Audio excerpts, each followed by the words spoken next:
రాబోయే పార్లమెంట్ ఎన్నికల్లో ఎలాంటి పోటీ ఉండబోతుంది? ఆంధ్రప్రదేశ్ వ్యాప్తంగా ఉన్నటువంటి పార్లమెంట్ నియోజకవర్గాల్లో ఎవరెవరు బరిలో నిలవబోతున్నారనే ఆసక్తికర చర్చ అయితే సాగుతుంది. Welcome to MP war.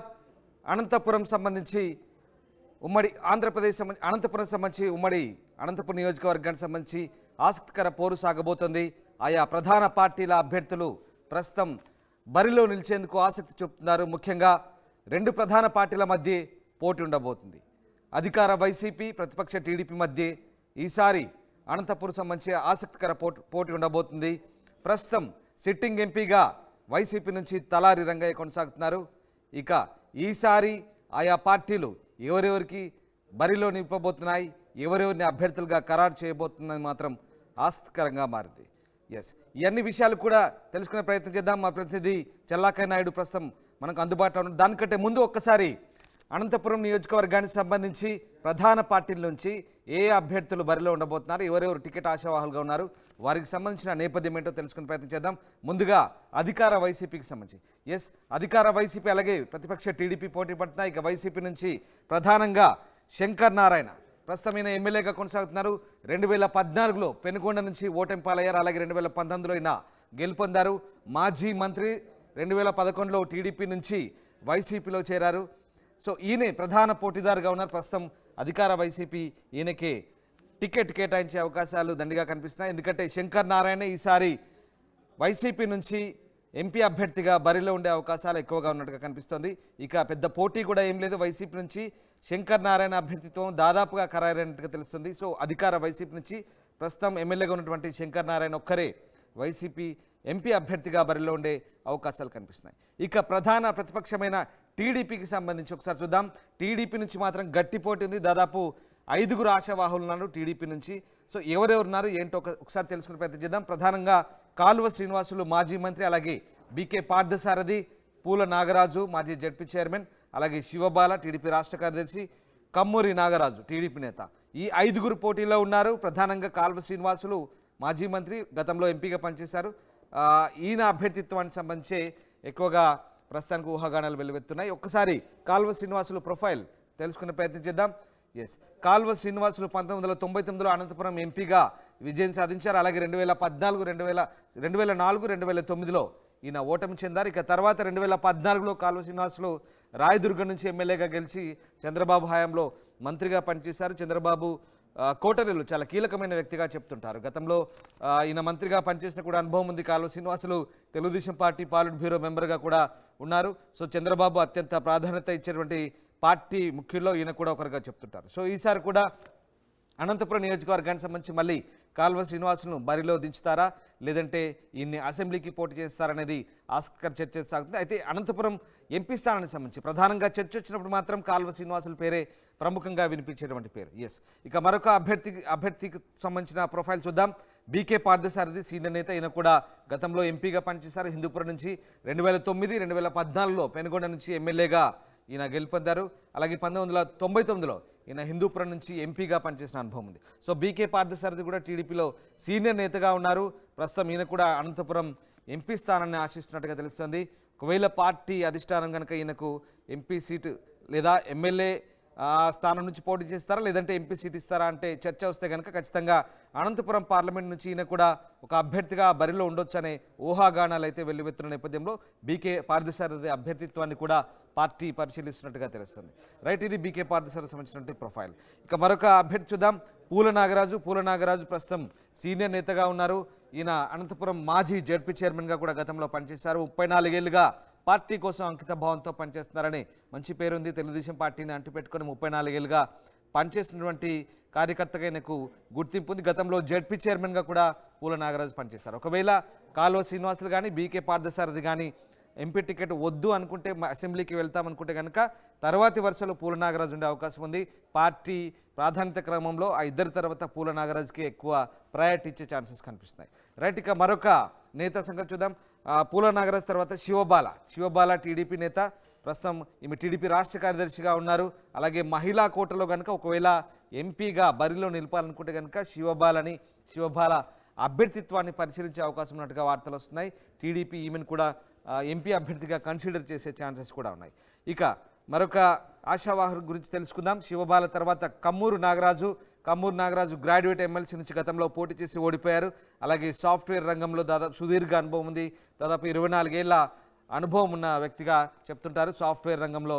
So Chandrababu కనుక పిక్ చేసుకుంటే ఈ నలుగురు కాదని, ఒకవేళ కాల్వ శ్రీనివాసులు కానీ, పార్థసారథి కానీ, అలాగే నాగరాజు కానీ, లేదంటే శివబాల కానీ, వీళ్ళని కాదనుకుంటే కనుక కమ్మూరి నాగరాజును, ఈయనను అభ్యర్థిత్వాన్ని కూడా పరిశీలించే అవకాశం ఉంది. ముఖ్యంగా గతంలో గ్రాడ్యుయేట్ ఎమ్మెల్సీగా పోటీ చేసి ఓటమి పాలయ్యారు. అలాగే సాఫ్ట్వేర్ రంగంలో పనిచేసిన సుదీర్ఘ అనుభవం ఉంది. కాబట్టి ఆ విషయాలను కూడా పరిగణలోకి తీసుకుంటే కనుక చంద్రబాబు ఈయనని తీసుకునే అవకాశం ఉంది. రైట్, ఇక ఓవరాల్గా అనంతపురం నియోజకవర్గానికి సంబంధించి దాదాపు ఏడు అసెంబ్లీ సెగ్మెంట్ ఉన్నాయి. ముఖ్యంగా అందులో రాయదుర్గం, ఉరవకొండ, గుంతకల్లు, అలాగే తాడిపత్రి, కళ్యాణదుర్గం, రాప్తాడు. ఇందులో ఒక ఉరవకొండ మినహా మిగిలిన నియోజకవర్గాలన్నీ కూడా ప్రస్తుతం అన్ని అసెంబ్లీ సెగ్మెంట్లో అధికార వైసీపీకి చెందిన ఎమ్మెల్యేలు ఉన్నారు. ఒక ఉరవకొండలు మాత్రం తెలుగుదేశం పార్టీకి సంబంధించిన ఎమ్మెల్యే ఉన్నారు. సో ఆ రకంగా చూసుకుంటే దాదాపు 7 అసెంబ్లీ సెగ్మెంట్లో 6 అసెంబ్లీ సెగ్మెంట్లు కూడా పూర్తిగా అధికార వైసీపీ చేతుల్లో ఉంది. అధికార వైసీపీ పట్టుందని చెప్పవచ్చు, ఒక ఉరవకొండ మినహాయించి. సో ఖచ్చితంగా క్షేత్రస్థాయిలో ఎంపీగా పోటీ చేసే అభ్యర్థి, వైసీపీ నుంచి పోటీ చేసే అభ్యర్థికి ఇది కలిసి వచ్చే అంశంగా మనం చెప్పుకోవచ్చు. ఓవరాల్గా రాయదుర్గం, ఉరవకొండ, గుంతకల్లు, తాడిపత్రి, కళ్యాణదుర్గం, రాప్తాడు, అనంతపురం, ఈ 7 అసెంబ్లీ నియోజకవర్గాల పరిధిలో అనంతపురం పార్లమెంటు విస్తరించింది. సో ఇది అనంతపురం పార్లమెంటుకి సంబంధించినటువంటి సూక్ష్మంగా ఉన్నటువంటి సమాచారం. రైట్, ఒక్కసారి మా ప్రతినిధి చల్లాకే నాయుడు దగ్గరికి వెళ్దాం.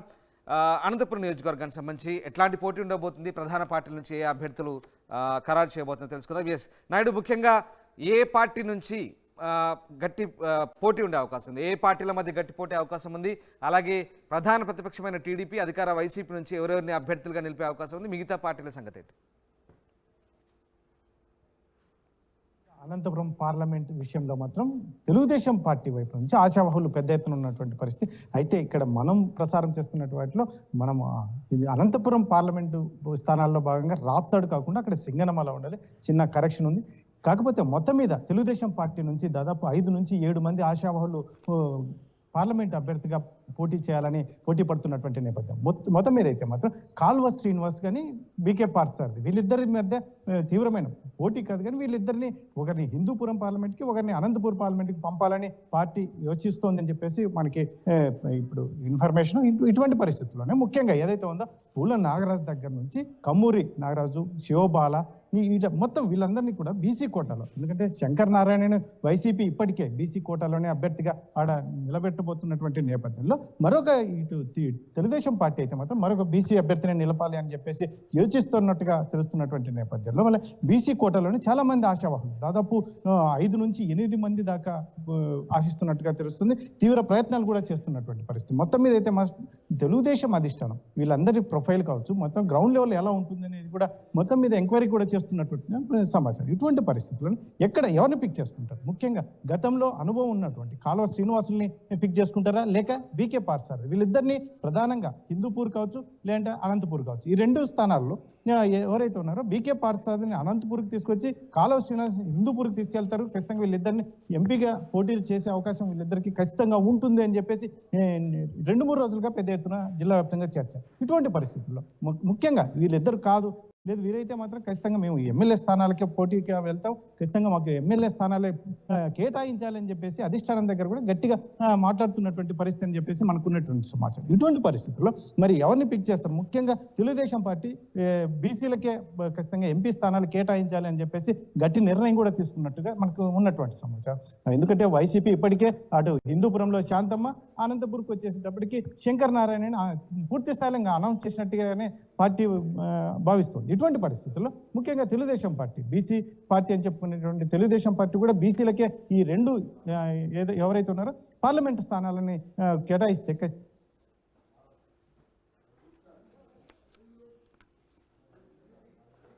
రైట్, ఇది మొత్తం మీద అనంతపురం నియోజకవర్గానికి సంబంధించిన అయితే గట్టి పోటీ ఉండబోతుంది. ఈసారి 2 ప్రధాన రాజకీయ పక్షాలు, అధికార వైసీపీ అలాగే ప్రతిపక్ష టీడీపీ నుంచి అయితే గట్టి పోటీ ఉండే అవకాశాలు కనిపిస్తున్నాయి. ముఖ్యంగా ప్రతిపక్ష టీడీపీ నుంచి ఎక్కువ మంది ఆశావాహులు ఉన్న పరిస్థితి కనబడతా ఉంది. ఒక అధికార వైసీపీ నుంచి మాత్రం కేవలం బీసీ అభ్యర్థిని, సామాజిక వర్గాలను పరిగణలోకి తీసుకొని బీసీ అభ్యర్థిగా శంకర్ నారాయణ తీసుకునే ఛాన్సెస్ ఉన్నట్టుగా తెలుస్తోంది. ఇక ప్రతిపక్ష టీడీపీ నుంచి మాత్రం ఎక్కువ సంఖ్యలో ఆశావాహులు ఉన్నారు.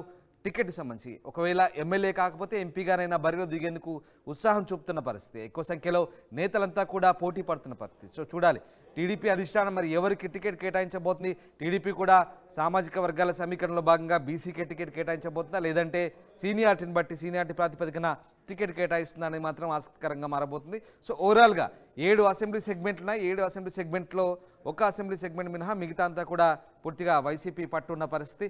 సో అనంతపురం జిల్లాకు సంబంధించి అనంతపురం పార్లమెంట్ నియోజకవర్గానికి సంబంధించి మాత్రం ఆసక్తికర పోరైతే ఉండబోతుంది.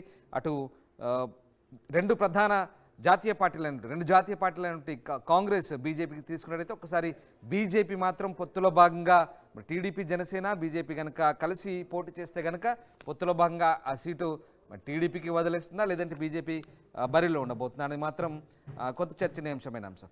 దాంతోపాటు కాంగ్రెస్ పార్టీ తీసుకున్నట్టయితే ప్రస్తుతం షర్మిల పగ్గాలు చేపట్టిన తర్వాత కొంత జోష్ పెరుగుతున్న పరిస్థితి. మరి అనంతపురం నుంచి ఎవరు క్యాండిడేచర్గా అక్కడ నుంచి ఎవరు అభ్యర్థిగా ఉంటారు, అనంతపురం సంబంధించి ఎవరిని బరిలో నిలుపుతారు కాంగ్రెస్ పార్టీ నుంచి అనేది మాత్రం ఇంకా పూర్తి స్థాయిలో క్లారిటీ లేదు. సో ఓవరాల్గా ఇక్కడ చాలా క్లియర్గా తెలుస్తుంది అధికార వైసీపీ ప్రతిపక్ష టీడీపీ మధ్య ప్రధానంగా పోటీ ఉండబోతుంది. ఈ రెండు పార్టీల నుంచి కూడా ఎవరెవరు అభ్యర్థులుగా బరిలో ఉంటారని మాత్రం ఉత్కంఠ రేపుతోంది. సార్వత్రిక ఎన్నికలు సమీపిస్తున్న వేళ మరి పార్లమెంట్ ఎన్నికల్లో అనంతపురం వాసులు ఎవరికి పట్టం కడతారు, ఎవరిని పార్లమెంటుకు పంపుతారనేది మాత్రం ఆసక్తికరమైన చర్చ.